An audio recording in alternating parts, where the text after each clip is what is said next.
সেই ঘটনাটোৰ যিজন মূল নায়ক তেওঁ কোন হয়? কোনোবা এজন সাংবাদিকৰ নাম এটা ওলাই আছে, ঘূৰি আছে, আপোনালোকে দেখিছে। অসমত যদি অসমীয়া বিহাৰী, অসমীয়া বঙালী এই কাজিয়াবিলাক যদি আমি কৰি থাকোঁ, তেতিয়াহ'লে আমি আকৌ আন্দোলনৰ দিনলৈকে উভতি যাম। এজন ক্ৰিমিনেল হিন্দীভাষী হ'ব পাৰে, কিন্তু তেওঁতো হিন্দীভাষী কমিউনিটিটোক ৰিপ্ৰেজেণ্ট নকৰে। এজন অসমীয়া ল'ৰা এজন কোনোবা কাৰণত ধৰ্ষণৰ গোচৰত পৰিব পাৰে, সেইবুলি যদি গোটেই অসমীয়াক কোনোবাই ৰেপিষ্ট বুলি কয় আমি মানিম নেকি?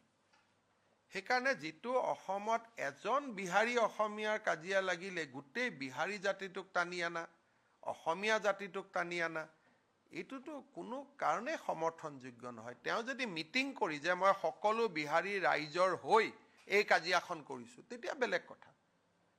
কোনোবা এজনৰ উপাধিটো তিৱাৰী হ'লে তেওঁ গোটেই হিন্দীভাষী মানুহৰ প্ৰতিনিধি বুলি কেনেকৈ গম পোৱা যায়?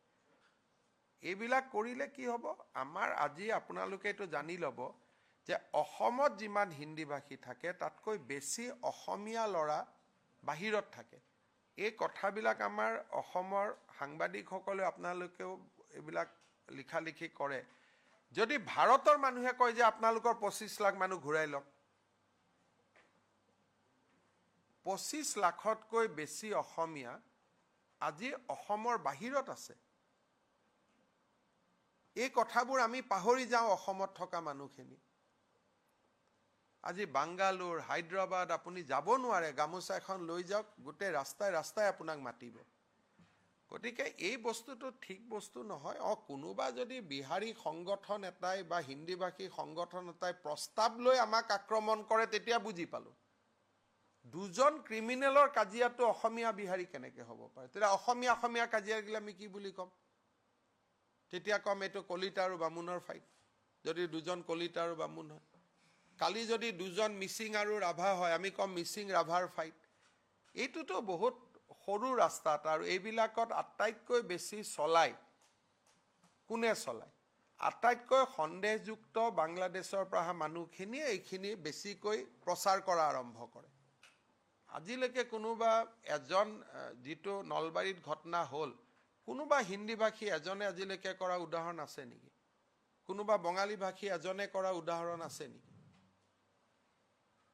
গতিকে এইটোতো, সেইকাৰণে মোৰ ভিউটো স্পষ্ট, আমি ভাৰতীয়, আমি অসমীয়া। গতিকে আমি যদি উগ্ৰ অসমীয়া কৰোঁ, তেতিয়াহ'লে আমাৰ 25 লাখ মানুহক আমি ভাৰতৰ পৰা ঘূৰাই আনিব লাগিব। আৰু মইতো ক'ভিডৰ সময়ত নিজে 2000 টকা দিয়াৰ যিটো স্কিম লৈছিলোঁ, মইতো এটাকৈ নাম পাইছোঁ। আমাৰ NHM-ত এতিয়াও ৰেকৰ্ড আছে, 18 লাখ মানুহে বাহিৰত থকা 2000 টকা আবেদন কৰিছে। আমাৰ ল'ৰা ছোৱালী কিমান বানাৰস হিন্দু ইউনিভাৰ্চিটিত পঢ়ি আছে, আমাৰ কিমান অসমীয়া মানুহে বানাৰস হিন্দু ইউনিভাৰ্চিটিত কাম কৰি আছে, সেইবিলাক গুচি আহিব নেকি এতিয়া? সেইকাৰণে কেইজনমান মানুহৰ কাৰণে অসমীয়া জাতিৰ উত্থানৰ প্ৰক্ৰিয়াটো স্তব্ধ হ'ব নোৱাৰেতো, আমাকতো ভাৰত লাগিবই। সেইকাৰণে মোৰ কমেণ্টটো মোক সুধিবই নালাগে, মোৰ কমেণ্টটো সদায় স্পষ্ট ধৰি ল'ব যে এইবিলাক কথাত মই নাই। আৰু যিকেইজনে এইবিলাক কাম কৰে তেওঁলোকক মই বেয়া পাওঁ। চান্দা নিদিব, চান্দা নিদিলে অসমীয়া বিহাৰী কৰি দিব, চান্দা নিদিলে অসমীয়া মাৰোৱাৰী কৰি দিব, এইটো কি কথা?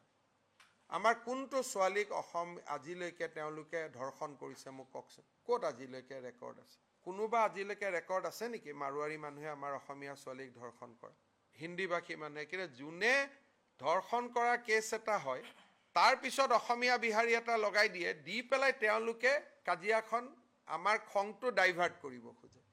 আৰ্যনগৰৰ ঘটনাটোৰ ওপৰত ইমান আলোচনাই নহ'লহেঁতেন যদি নলবাৰী আৰু গোৱালপাৰাৰ ঘটনাটো নহ'লহেঁতেন।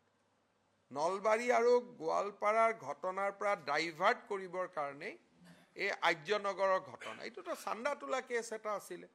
গতিকে এইবিলাক হৈছে কিছুমান মানুহে স্বভাৱ কৰি লৈছে যে চান্দা তুলিব আৰু খাব।